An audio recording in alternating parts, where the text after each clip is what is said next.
Hello and welcome back to my channel. Now today on this video I'm going to start with a confession. Before last week I had never watched a Greta Garbo film all the way through from beginning to end. I know, shocking isn't it? You remember Greta Garbo, I Want to Be Alone.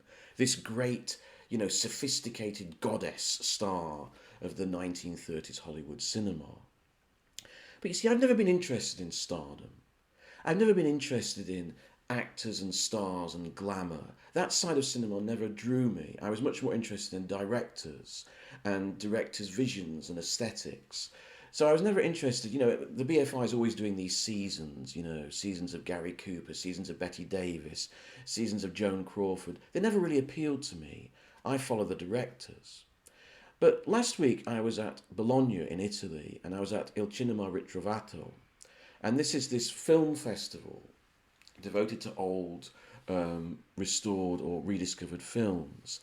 And on the last night before I flew out, they were showing Queen Christina, one of Garbo's most famous roles, where she plays the legendary queen, real queen of Sweden in the 1620s and 1630s, I believe.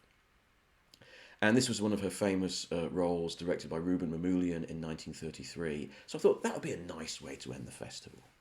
And so I went to see the film and I fell in love. I suddenly saw why Orson Welles said Garbo was great. Now, is it because she is the most beautiful woman who's ever graced the cinema screen? Not really.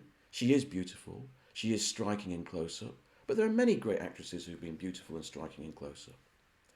Is she charming? Is she witty? Is she fun to be around? Not really. She's good at playing comedy. She's good at playing drama. She's effective on screen. There are many actresses who are perhaps more charming, more interesting, more likeable. Is she a really great actress? Not really. She's good. She inhabits the role well.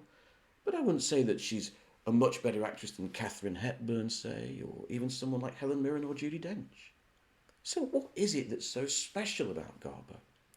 Well, let's look in depth at this film. Now, Queen Christina starts as a historical drama. Queen Christina was a genuine historical figure. She was Queen of Sweden.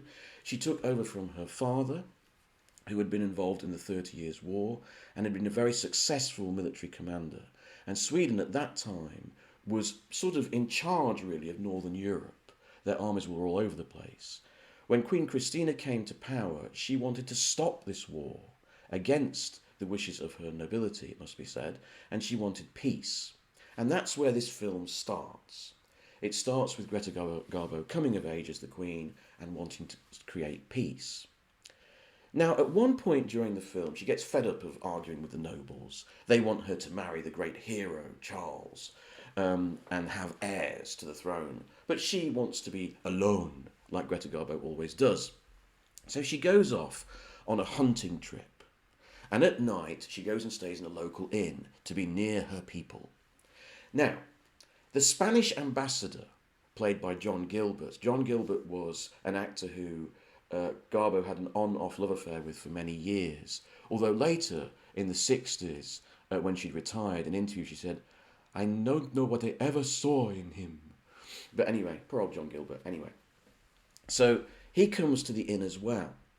And they both want the best room because they're both nobles. Although John Gilbert doesn't yet realise who Greta Garbo is. So they sit down and have a chat.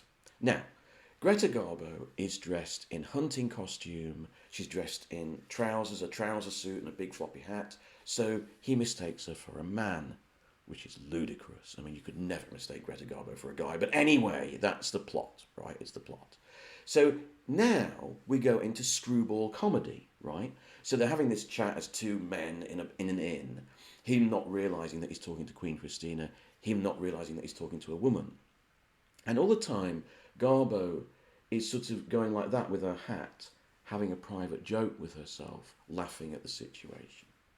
Now later they decide what they've got to do is share the room, right? As two gentlemen, and they will even share the same bed.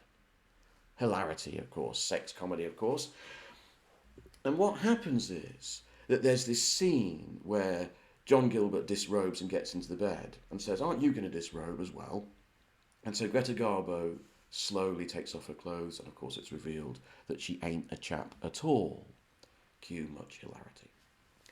Now, what's interesting about these two sequences, the scene downstairs with the banter and the scene upstairs with the disrobing, is this. Garbo is playing the comedy of the scene, right? She's fully into it and she knows what she's doing. Just a little point here, it was often said about Lubitsch's Ninotchka that this was the first film where Garbo laughs.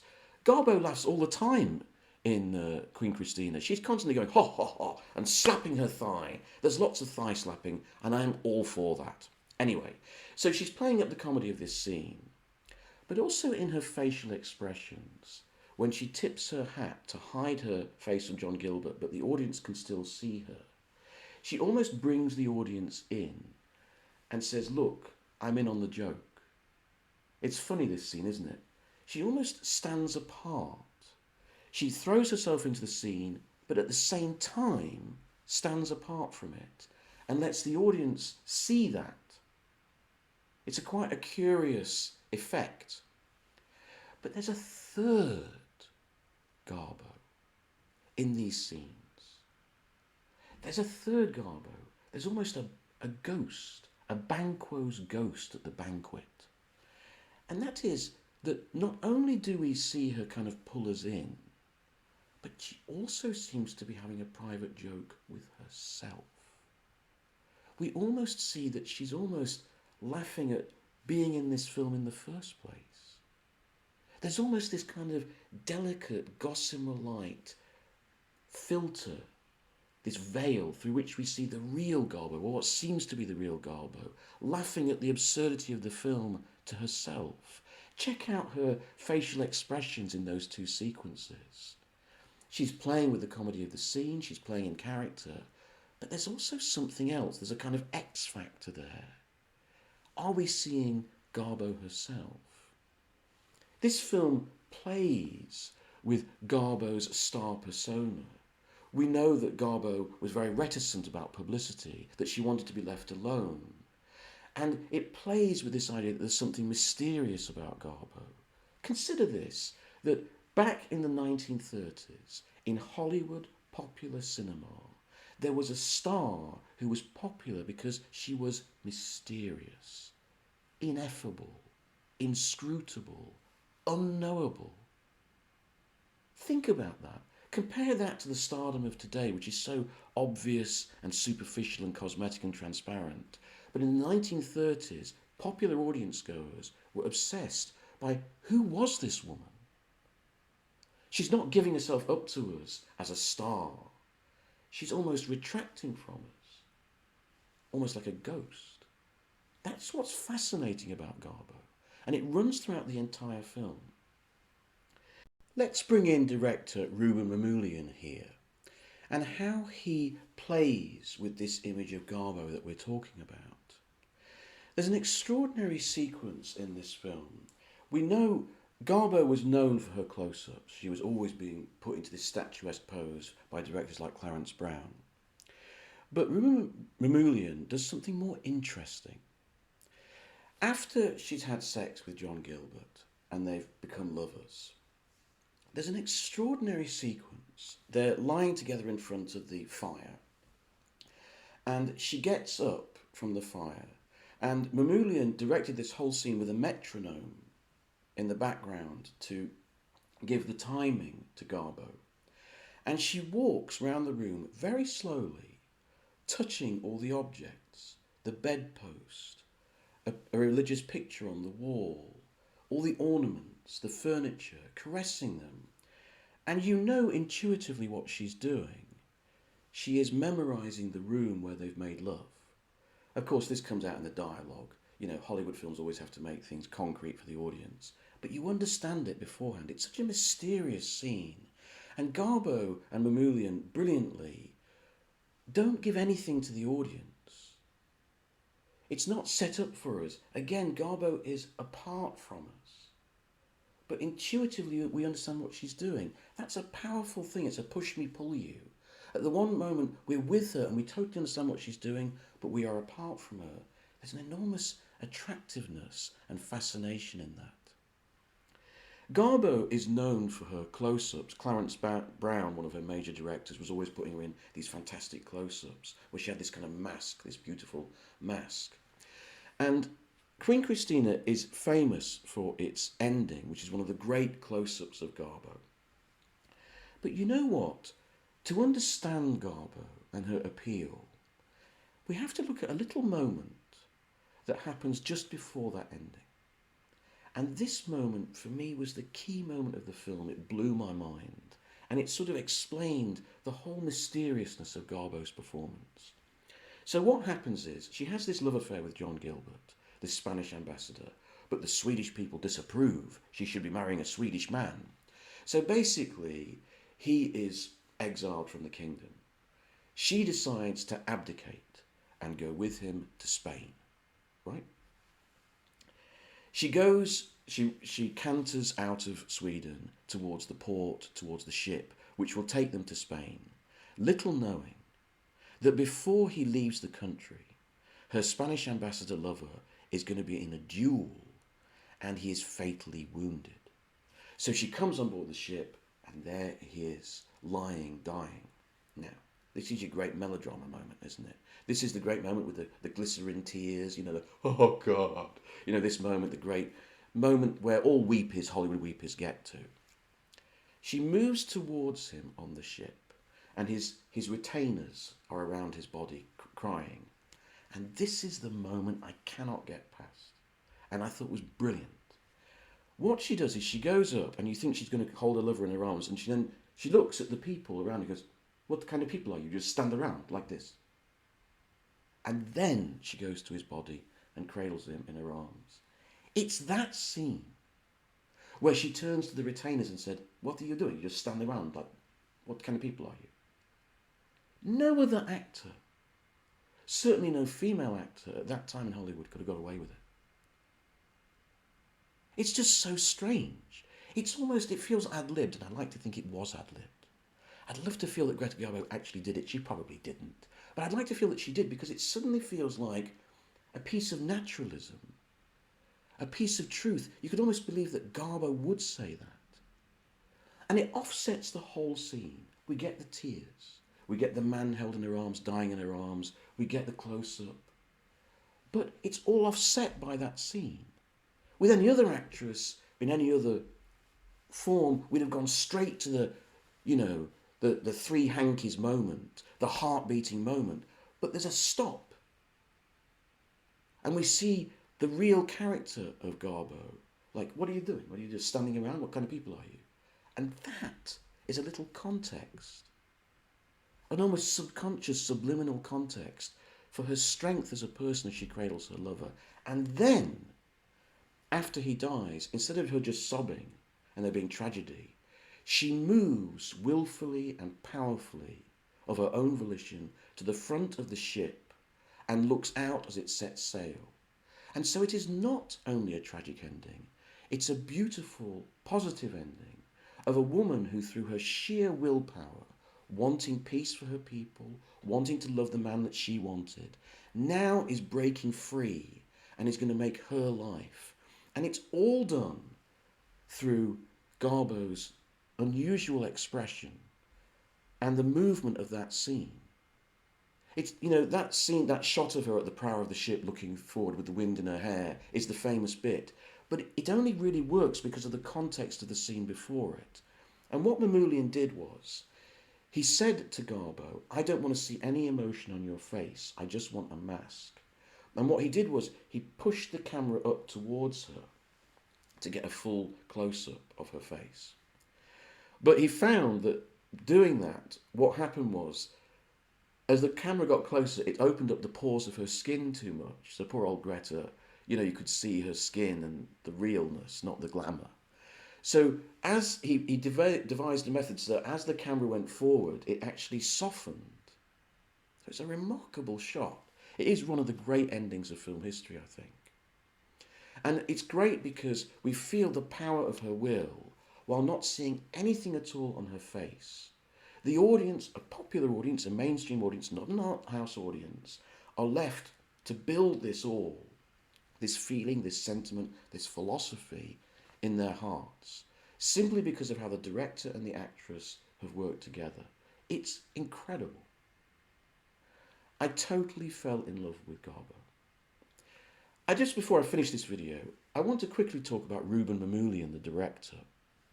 Now, there was a retrospective of his at Il Cinema Ritrovato, and I realised what an innovative and brilliant and important director he was and how he's got forgotten in history. We've got this sort of race memory of the early years of sound cinema. We all know this, don't we? Silent cinema was extremely sophisticated and beautiful. Sound came in and suddenly cinema became very clunky and stagey because they had to keep hiding the microphone and they had to keep the actors around the microphone so that you could hear the lines properly. And so it stopped all the innovative camera work and movement, and it became very stagey.